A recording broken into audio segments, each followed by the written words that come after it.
Brisons le mur du bon sens. Ici, Studio Capteur. Mesdames et messieurs, le monde entier est sous le choc en ce moment. On dit que la Corée du Nord se prépare à envoyer pas moins de 30 000 soldats supplémentaires en Ukraine pour la Russie. Cela risque d'avoir de très mauvaises répercussions pour la Corée du Sud également. Aujourd'hui, nous allons aborder ce sujet. Regardons cela tout de suite. Selon Cable News Network, une information significative a été révélée, mettant en alerte les experts en sécurité et les agences de renseignement du monde entier. Il a été rapporté que la Corée du Nord se prépare à envoyer entre 25 000 et jusqu'à 30 000 soldats en Russie. Ce n'est pas une simple supposition, mais une information basée sur des indices recueillis par les services de renseignement ukrainiens, ce qui lui donne un poids particulier.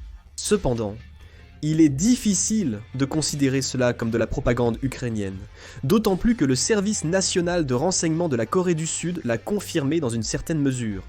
Selon le service national de renseignement, la Corée du Nord pourrait envoyer des troupes supplémentaires en Russie en juillet ou en août, d'après son dernier rapport à la commission du renseignement. Il a ajouté que la Corée du Nord a déjà entamé les préparatifs pour sélectionner les troupes à envoyer à l'étranger. Il ne s'agit pas seulement d'un projet, mais d'une opération militaire déjà en phase d'exécution, selon un reportage de Cable News Network. En mai 2025, un navire de débarquement de classe Ropusha, transportant des troupes nord-coréennes, a de nouveau accosté au port de Dunai, dans l'extrême-orient russe, selon des rapports. Selon Jobber, analyste principal au centre open source, l'itinéraire utilisé en 2024 pour déplacer les troupes nord-coréennes pourrait être réutilisé pour un transfert massif de personnel, a-t-il déclaré à Cable News Network.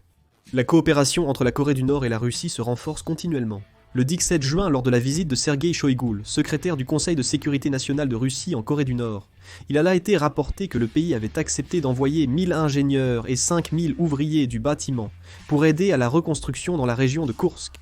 Mais envoyer 30 000 soldats supplémentaires a aussi une signification importante. Actuellement, la Corée du Nord planifie probablement le déploiement, l'armement et l'entraînement de ces 30 000 soldats.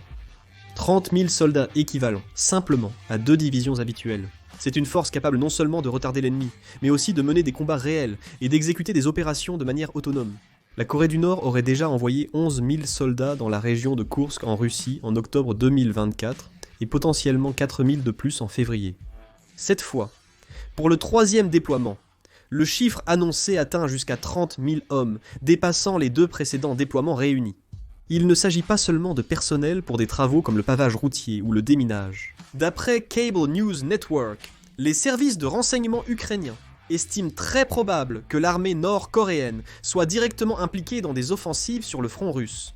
En d'autres termes, il est de plus en plus probable que l'armée nord-coréenne ne se limite plus à un rôle auxiliaire, mais participe activement aux combats aux côtés de l'armée russe.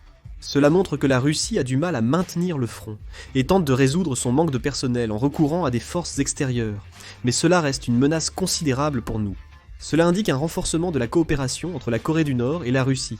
Mais le plus choquant est que jusqu'à présent, la Corée du Nord n'a opéré qu'en Russie continentale, comme à Koursk.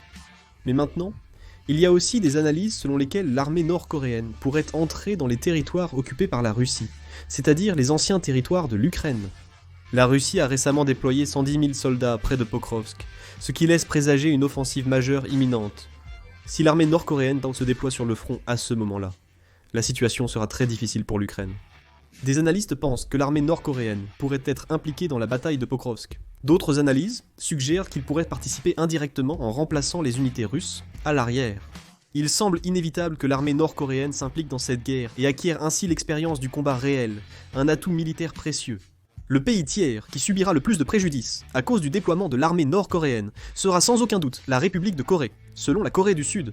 Cependant, si ces soldats nord-coréens acquièrent une expérience de combat réel et retournent en Corée du Nord, cela offrira à l'armée nord-coréenne un atout très précieux. L'armée sud-coréenne a acquis une expérience de combat considérable pendant la guerre du Vietnam. On peut donc imaginer la puissance potentielle de l'armée nord-coréenne. Si la Corée du Nord possède des troupes expérimentées au combat et acquiert la technologie militaire russe, ces armes pourraient se retourner contre nous. Sans surprise, la Corée du Nord envisagerait d'envoyer environ 25 000 travailleurs dans une usine de drones russes, selon certaines informations. On dit que la Corée du Nord prévoit d'envoyer ces 25 000 travailleurs dans la zone économique spéciale d'Elabuga, située dans la République autonome du Tatarstan, à environ 800 km à l'est de Moscou. C'est là qu'ils développent le drone Shahed 136. Le drone Shahed 136, c'est ce fameux drone kamikaze que vous connaissez bien. Il est connu comme une arme assez rentable. Cette usine produit le drone Shahed 136, mais elle manquerait cruellement de main-d'œuvre. La Corée du Nord offre de fournir cette main-d'œuvre. Parallèlement, la Corée du Nord envisage d'acquérir des drones et de former des opérateurs à leur pilotage. Compte tenu de la taille et de la capacité de production de l'usine, 25 000 travailleurs paraissent excessifs.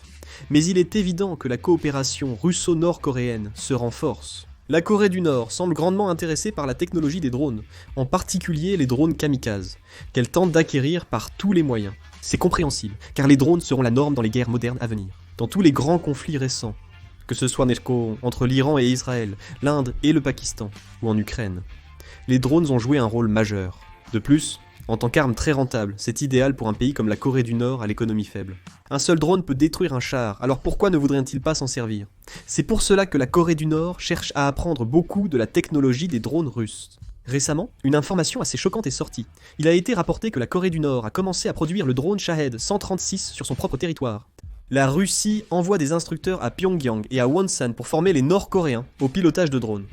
Moins d'un mois après l'annonce, en juin, du transfert de la technologie des drones Shahed de la Russie à la Corée du Nord, la production a débuté.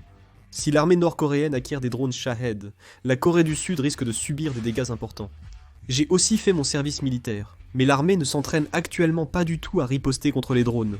Si une guerre éclatait avec la Corée du Nord et qu'elle lançait de nombreux drones, cela entraînerait d'importantes pertes au début du conflit. Le drone Shahed a une autonomie impressionnante, allant de 1000 à 2500 km.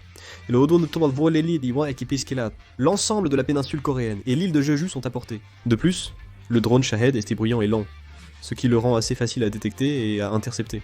L'intercepter avec des missiles cause des pertes au camp défenseur, car il peut être produit en masse à faible coût. C'est donc une arme très rentable.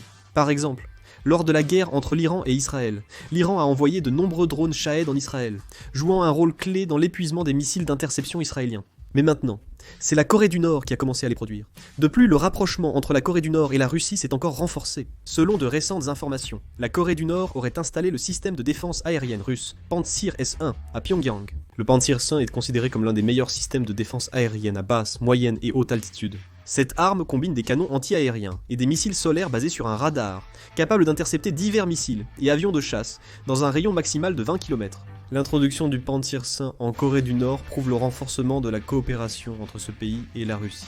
L'armée nord-coréenne gagne en puissance grâce à la technologie russe, ce qui soulève des questions sur l'avenir. La Corée du Sud devra rapidement étudier et appliquer une doctrine sur les drones et accélérer les entraînements associés. Il y a sûrement des gens qui disent qu'il n'y aura pas de guerre, mais ne pas se préparer serait une attitude insensée. Nous devons étudier la guerre des drones et la renforcer davantage. De plus, la relation entre la Corée du Nord et la Russie va probablement se resserrer, avec un renforcement de leur alliance, et la réception d'armes encore plus puissantes par la Corée du Nord. C'est pourquoi nous devons y répondre. Par exemple, renforcer la coopération avec les États-Unis pourrait être une solution, et renforcer la coopération avec la Commission des Nations Unies pourrait aussi en être une. Étant donné l'inefficacité des sanctions internationales contre la Corée du Nord, il est crucial de trouver d'autres moyens de pression sur le pays. Le déploiement imminent de 30 000 soldats nord-coréens supplémentaires en Russie ne doit pas être traité comme une simple brève militaire dans les médias étrangers. Il ne s'agit pas seulement de l'envoi de troupes par la Corée du Nord. Cet événement complexe pourrait, à long terme, bouleverser la configuration sécuritaire de la péninsule coréenne. L'alliance actuelle entre la Corée du Nord et la Russie pour mener des opérations militaires concrètes signifie que les deux forces les plus instables du monde s'unissent militairement. Ce mouvement ne peut pas être pris à la légère dans le contexte de la politique internationale. Les 30 000 soldats représentent ni plus qu'un simple chiffre élevé. Il s'agit d'une force suffisamment importante pour prendre en charge l'ensemble d'une zone d'opération. Le fait que la Corée du Nord envoie d'une telle force en Russie pour l'engager sur le front signifie que l'armée nord-coréenne ne se contente plus de fournir de la main-d'œuvre, mais qu'elle va jouer un rôle proche d'une guerre totale. La Russie fournit à la Corée du Nord des technologies militaires avancées, des systèmes de reconnaissance et des méthodes d'utilisation des drones en échange de compensations non financières. Alors que la Corée du Nord et la Russie renforcent leur coopération militaire dans tous les domaines, des drones aux effectifs, la voie à suivre pour la Corée du Sud est évidente. La puissance militaire doit être renforcée, le système de défense amélioré et les conditions des soldats améliorées de façon plus concrète et systématique. Nous devons non seulement répondre au renforcement militaire nord-coréen, mais aussi faire face aux dynamiques issues du rapprochement entre la Corée du Nord et la Russie. Que pensez-vous d'un potentiel envoi de troupes supplémentaires par la Corée du Nord ? Partagez vos avis en commentaire. Merci d'avoir regardé cette vidéo.